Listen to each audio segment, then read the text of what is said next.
Welcome to my channel Sarita classes. आज हम कक्षा 8वीं का पहला पाठ कृषि प्रबंधन शुरू करेंगे। उससे पहले please do like, share and subscribe my channel. तो चलो शुरू करते हैं। आज हम 8वीं कक्षा विज्ञान विषय का पहला पाठ कृषि प्रबंधन शुरू करेंगे। कृषि प्रबंधन एग्रीकल्चर मैनेजमेंट, इसके मुख्य बिंदु फसल एवं उनके प्रकार, कृषि पद्धतियाँ, राजस्थान में उगाई जाने वाली प्रमुख फसलें, फसल और पर्यावरण। आज हम फसल एवं उनके प्रकार को ही पढ़ेंगे। तो इसमें मेरा पहला जो पॉइंट है वो है फसल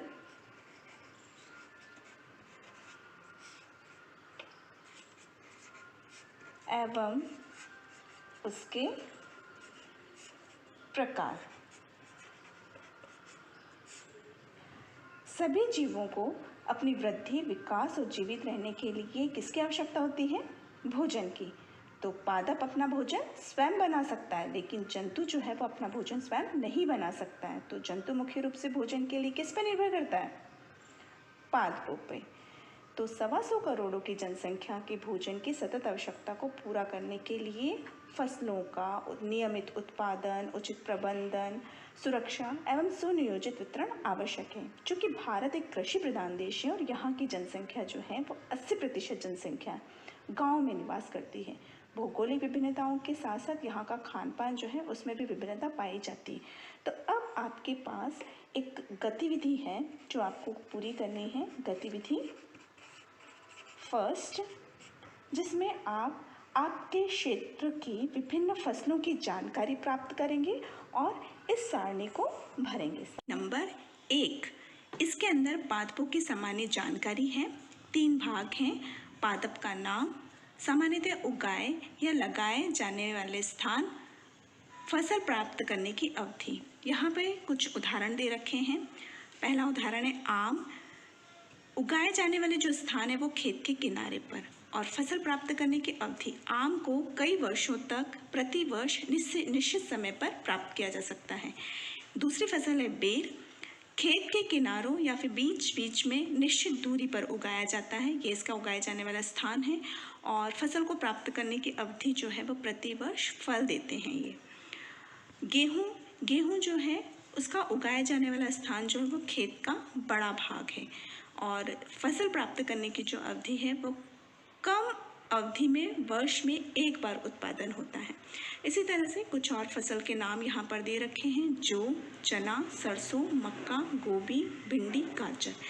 इनको उगाए जाने वाले जो स्थान हैं वो और फसल प्राप्त करने की अवधि ये आपको खुद भरनी है अपने माता पिता, अभिभावकों की सहायता से। जो पॉइंट बिंदु आ रहा है वो है भोजन में कम काम में आने वाले पादप अपेक्षाकृत कम भूमि पर उगाए जाते हैं। जैसे कि मैं यहाँ पर लेती हूँ कोई सी भी फसल, सब्जी, जैसे कि टमाटर। तो टमाटर या फिर मिर्ची से फसल जो है वह खेतों में बहुत कम एरिया में भी हम उगा सकते हैं। जैसे खेत इतना बड़ा है तो हम छोटे से पार्टीशन में भी हम इसकी फसल उगा सकते हैं। तो भोजन में कम काम में आने वाले जो पादप है वह अपेक्षाकृत कम भूमि पर उगाए जाते हैं, जबकि मुख्य रूप से भोजन की आपूर्ति में काम आने वाले पादप भूमि के बड़े भाग में उगाए जाते हैं। जैसे कि जो एक खेत है उसमें मुझे गेहूं की फसल उगानी है तो उस पूरे खेत को मैं गेहूं की फसल उगाने में काम में लूँगी। तो ऐसे फसल जिसकी ज़्यादा आवश्यकता है भोजन के रूप में, उसको हम बड़े भूभाग में उगाते हैं। तो मानव और जंतुओं के लिए भोजन की आवश्यकताओं की पूर्ति हेतु निश्चित समय अंतराल पर उगाए जाने वाले पादप जो होते हैं वो फसलीय पादप कहलाते हैं। यही हमारा पाठ का जो टॉपिक है वो यही है, फसलीय पादप। तथा एक निश्चित ऋतु में उगाए जाने वाले पादपों को सामूहिक रूप से फसल कहते हैं। यहाँ एक परिभाषा निकल कर आती है, जब एक ही प्रकार के पादप भूमि के बहुत बड़े क्षेत्र में उगाए जाते हैं तो उसे फसल कहते हैं। ये परिभाषा जो है आपके एग्ज़ाम में इम्पॉर्टेंट है। जब एक ही प्रकार के पादप भूमि के बहुत बड़े क्षेत्र में उगाए जाते हैं उसे फसल कहते हैं। आप इसे याद कर लें। अब हम गतिविधि 2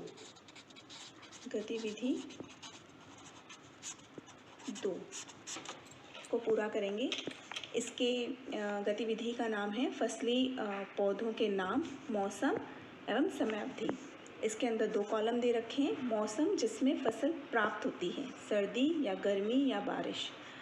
दूसरा है बोए जाने से लेकर कटाई तक का अनुमानित समय, यानी कि समय आपको बताना है महीनों में। इसमें एक उदाहरण दे रखा है फसली पादपों के नाम में। एक उदाहरण है गेहूँ। गेहूँ किस मौसम में प्राप्त होती है? सर्दी में या गर्मी में या बरसात में? बच्चों, आपको पता होगा कि होली के आसपास गेहूँ की कटाई होती है, तो हमारा गेहूँ का जो उत्तर होगा वो है गर्मी, प्राप्त होती है ना। और बोए जाने से लेकर कटाई तक का अनुमानित समय। हम एक दैनिक जीवन में पूरे साल भर का अगर एक आइडिया लेना तो हमें ये पता चलता है कि दिवाली के आसपास खेतों में बुआई शुरू होती है गेहूं की, यानी कि सर्दी के आसपास अक्टूबर का मंथ होता है।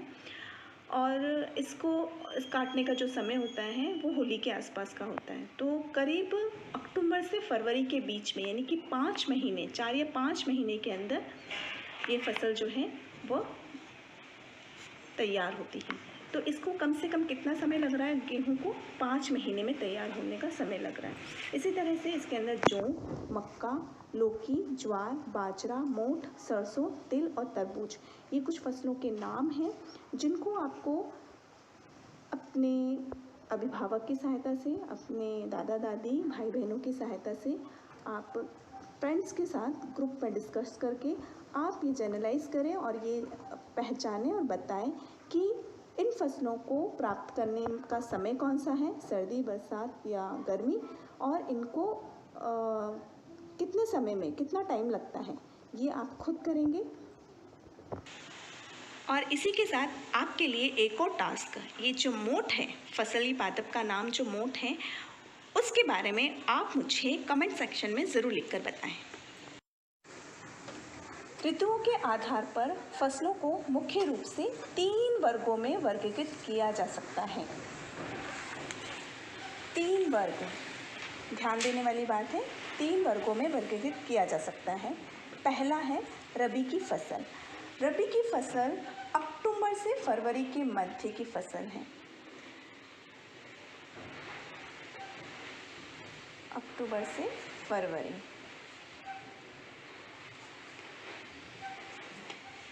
और इस फसल के अंतर्गत जो उदाहरण आते हैं वो है गेहूँ, जौ, चना, सरसों। बच्चों, आपको पता ही होगा कि गेहूँ, चना, सरसों ये सब सर्दी के आसपास, यानी कि अक्टूबर महीने में इसकी बुआई होती है। और जैसे जैसे होली के आसपास का समय आने लग जाता है, गर्मी बढ़ने लग जाती है, तब तक इन फसलों की कटाई शुरू होने लग जाती है। ग्रामीण में ये सब चीज़ें कॉमन हैं, सब बच्चों को इसके बारे में जानकारी है। तो रबी की फसल के अंतर्गत जो समय है, याद करने वाला जो समय है वो है अक्टूबर से फरवरी। और कुछ उदाहरण इसके दे रखे हैं, गेहूँ, जौ, चना, सरसों। ऋतुओं के आधार पे जो मुख्य फसल पहली थी रबी, इसी में है दूसरी फसल खरीफ की फसल। खरीफ की फसल का जो समय है वह जून से सितंबर के मध्य का समय है। इसका उदाहरण है ज्वार, मक्का, मूंगफली, तिल, मूंग, उड़द।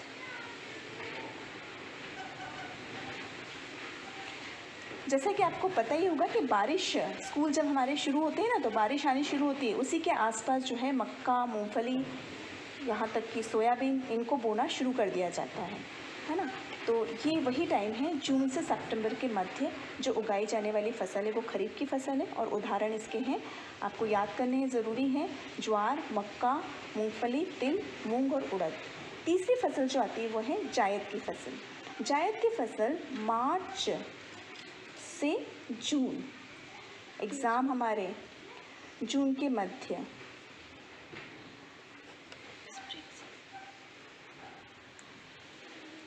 मार्च से जून के मध्य जब हमारे एग्ज़ाम चल रहे होते हैं, बोर्ड एग्ज़ाम, चूँकि आप 8वीं बोर्ड के हो तो आपको पता चलेगा, मार्च एग्ज़ाम जब शुरू होते हैं ना तो वो मार्च का महीना और छुट्टियां पड़ती है जून। इस बीच में बहुत गर्मी होती है, तो गर्मी को कम करने के लिए पानीदार, यानी कि जिसमें बहुत ज़्यादा वाटर होता है, ऐसे फलों को काम में लिया जाता है, जैसे कि खरबूजा, तरबूज, ककड़ी, लौकी आदि। ये सारी फसल जो है वो जायद की फसल है। तो मुख्य बिंदु जो एग्ज़ाम के तौर पे आपको याद करना है, इम्पॉर्टेंट है, ऋतुओं के आधार पे फसल के 3 भाग होते हैं, रबी की फसल, खरीफ की फसल और जायद की फसल। रबी की फसल अक्टूबर से फरवरी के बीच में, खरीफ की फसल जून से सितंबर के मध्य में, जायद की फसल मार्च से जून के बीच में। उदाहरण भी याद करने हैं, रबी के अंदर गेहूं, जौ, चना, सरसों, खरीफ के अंदर ज्वार, मक्का, मूंगफली, तिल, मूंग, उड़द और जायद के अंदर है खरबूजा, तरबूज, ककड़ी, लौकी आदि। समान उपयोगी गुणों के आधार पर भी हम फसलों को वर्गीकृत कर सकते हैं। अनाजी फसलें, दलहनी फसलें, तिलहनी फसलें, मसाले वाली फसलें, फल व सब्जी वाली फसलें, अन्य फसलें। इन फसलों के बारे में मैं आपको और अधिक जानकारी देना चाहूँगी। आपकी पाठ्य पुस्तक के अंदर सारणी दे रखी है, उपयोग के आधार पर फसलों का वर्गीकरण। समान गुणों वाली फसलें, अनाजी फसलें, दलहनी, तिलहनी, मसाले वाली, फल या सब्जी वाली और अन्य फसलें। अनाजी फसल के उदाहरण जो है, अनाज, हमारे घर में जो अनाज हैं, गेहूँ, जौ, ज्वार, मक्का, बाजरा, इनको हम अनाज की फसलों में काम में लेते हैं और इनका उपयोग रोटी, दलिया आदि बनाने में काम में लिया जाता है। दलहनी फसलें, जितनी भी दाल होती हैं वो दलहनी फसलों में आती है, जैसे कि अरहर, मूंग, चना, मसूर, उड़द। जो भी दालें हम काम में ले रहे हैं वो दलहनी हैं, नाम से पता चल रहा है। ऐसे ही तिलहनी, तेल जिनसे प्राप्त होता है वो तिलहनी फसलों में आती हैं, जैसे कि मूंगफली, तिल, अलसी, सरसों, सोयाबीन, अरंडी। इनसे हमें तेल प्राप्त होता है, मूंगफली का तेल, अलसी का तेल, सरसों का तेल, जिनसे हमें तेल प्राप्त होता है वो तिलहनी फसलों में आती हैं। मसाले वाले, जैसे कि मिर्च, धनिया, अजवाइन, जीरा, हल्दी, ये मसाले हैं जो भी हम सब्जियों में छोंक में काम में ले रहे हैं, सब्जी बनाने में काम में ले रहे हैं, जो मसाले, वो मसाले वाली फसलें हैं। फल और सब्जी, फल और सब्जी जैसे कि आम, बेर, ये फल हैं। मौसमी, माल्टा, भिंडी, ये सब्जियां हैं। लौकी, गोभी, टिंडा, जो फल और सब्जियां हैं वो फल सब्जी वाले फसलें हैं। जो इसी के साथ अन्य फसलें, औषधि और चारा जो है वो अन्य फसलों में गिना जाता है। तो इस तरह से समान गुणों वाली फसलों को भी 6 भागों में बांटा गया है, अनाजी, दलहनी, तिलहनी, मसाले वाली, फल या सब्जी वाले और अन्य मसाले। तो अभी तक जो हमने पढ़ा उसको हम एक बार रिवाइज कर लें। हमारा जो मुख्य बिंदु था वो था फसल एवं उसके प्रकार। इसमें जो मुख्य बिंदु है, जो मेन है, वो है फसल की परिभाषा। जब एक ही प्रकार की फसल, एक ही प्रकार के पादप भूमि के बहुत बड़े क्षेत्र में उगाए जाते हैं तो उसे फसल कहते हैं। और दूसरा पॉइंट आता है कि फसलों के प्रकार। फसलों के प्रकार जो है ऋतुओं के आधार पर 3 प्रकार के होते हैं, रबी की फसल, खरीफ की फसल और जायद की फसल। अभी तक जो हमने पढ़ा फसल और उनके प्रकार, उस पर आधारित कुछ प्रश्न हैं, इन्हें आप खुद सॉल्व करेंगे। पहला, गेहूं की फसल है, अ रबी, ब खरीफ, स जायद, द उपयुक्त सभी। दूसरा, ऋतुओं के आधार पर फसलें मुख्य रूप से डैश प्रकार की होती हैं। तीसरा, फसल किसे कहते हैं। चौथा, रबी, खरीफ और जायद फसल के 2-2 उदाहरण दीजिए। इन प्रश्नों को आप खुद सॉल्व करेंगे। अगर आपको कोई भी डाउट हो आप मुझे कमेंट सेक्शन में बता सकते हैं। मैंने नोट्स का लिंक डिस्क्रिप्शन में दे दिया है। Once again please do like, share and subscribe my channel.